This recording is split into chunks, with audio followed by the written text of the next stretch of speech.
Welcome back to another Spirit Island video. In this video, we're going to continue my Memory Intensify guide, this time talking about boards. Now, memory is going to start with 2 presents and the highest numbered land that is sands or mountains. So this is a rule that is commonly forgotten by players, and that is the land type that you start in will differ from game to game, and I've been guilty of messing this up. I might think I start in the highest sands, only to find out it's actually the highest mountains because it's checking on each board. So here I have all of the boards laid out. I'm not too confident in the actual placement of these boards, so take this with a grain of salt. I have been playing a lot of Intensify, but it is still pretty fresh. And on board selection, this is one of those details that you really need to play the Spirit hundreds of times to have a very good assessment on it. But I followed the generic go-to. So at the very top, we have S tier, and we have boards E, B, and C. So looking at board E, it has all of the common great things that board E has. You get rid of this town here on E7, and then you can cut off your inland lands here. In addition, I have a little pink spot here. So this is where I'm going to be growing with my next G2. So when I grow, if I grow into that land on C5, I now can have access to my entire board. So with a sacred site here on E5 and a sacred site on E6, I'm adjacent to all of those lands. In addition, board E has this Dahan here on E5 that can jump over here to E3, or it could jump over here to E1. Why is that important? Well, against some adversaries, for instance, Prussia starts with a town here. So if this land comes up, it becomes a town explorer city. So getting a third Dahan into land 3 means you can completely clear the land. So having this Dahan here, being able to throw it over into E3 or E1 increases that flexibility. I then have some yellow arrows to kind of to depict where you can move Dahan, so you're able to get them into, like I said, E1, E3, but you could also access your E2 as well. And to highlight, you're able to spend water markers with the Intensify aspect to move an additional Dahan with Share Secrets. There's going to be some games where you might have 2 cities here. Use a water marker with Share Secrets, gather 3 Dahan in, and then you can clear out both of the cities. And that's going to be important against like Scotland. Against England, you'll have a town city explorer, stuff like that. But yeah, so board E, just all of the everything good about it. You could create the easy pocket, nice Dahan placement, easy access to the coast, just everything I love about this board. The next board I'm going to look at is board E, or board B, and we have that pink spot right here, and that's where I would like to grow with my second presence. You could also choose to grow into B2 instead of B4, and you'll have access to all of those coastal Dahan. The one weakness to board B is you can't pair up all of the Dahan. So you have like a lone Dahan here, you have a lone Dahan here. It's not the end of the world, but that's something to point out. I'm trying to think if there's anything else. Once again, you can get rid of this town here, and you can create a nice little pocket here on B6, B8, and B7.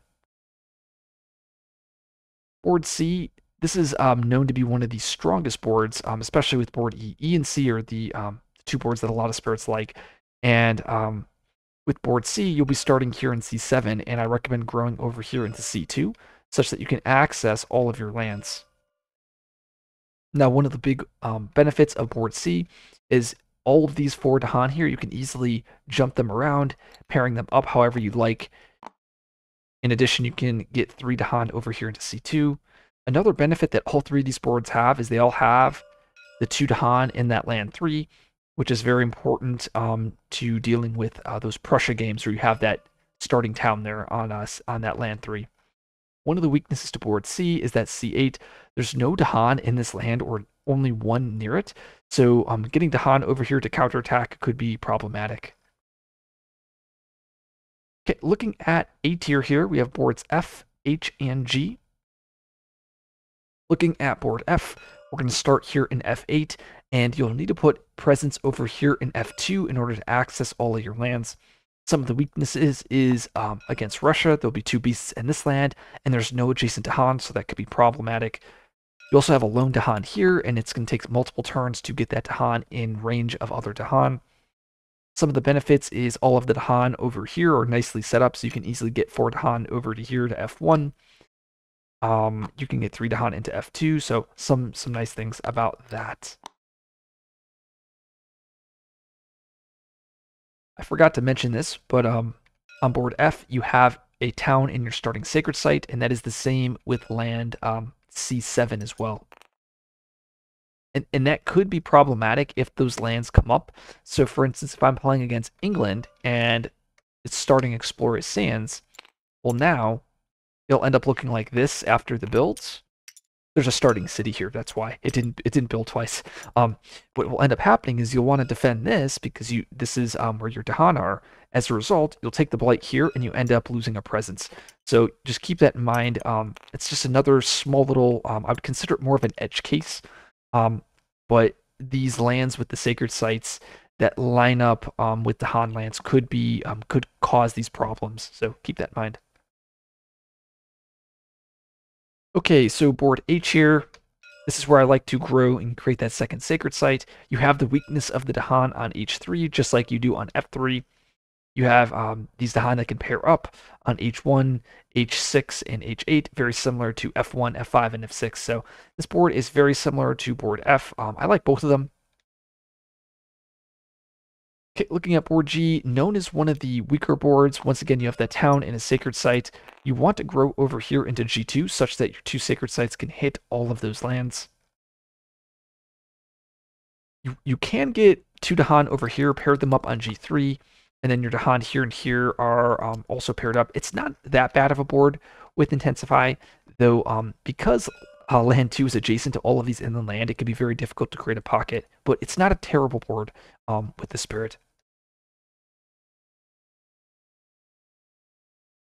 Okay, so the last 2 boards here, I have boards A and D, and this is in B tier, and I have them down here because they're the only 2 boards in the game where when you create a second sacred site, you don't have adjacencies to everything.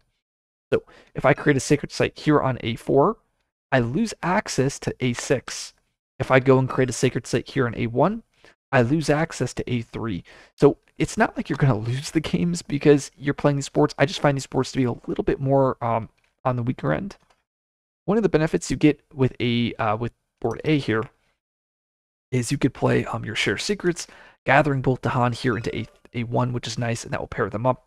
Which some of the other boards, it's a little bit. Well, I guess you could do that here on board F, but that is something to consider. You could also throw that Dahan over here on A3, and that can help deal with those Prussia ravages.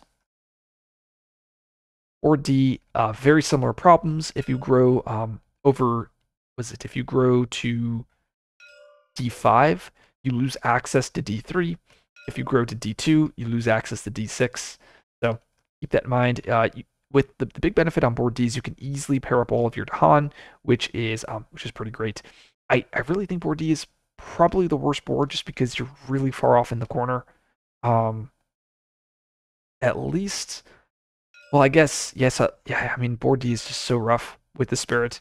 Because also against Russia, you have a beast here in D8, and then both beasts have no Dahan, so that could be problematic as well. But once again, this is just a rough estimate, like just a small, well, my opinion based off of a small sample size of games. So take this with a grain of salt.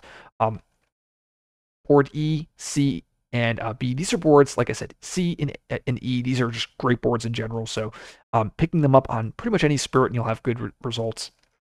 And board D and G are known as being boards that are just generally bad for most Spirits, so keep that in mind. If you like this video, like, subscribe for more content. I'll see you guys in the next video.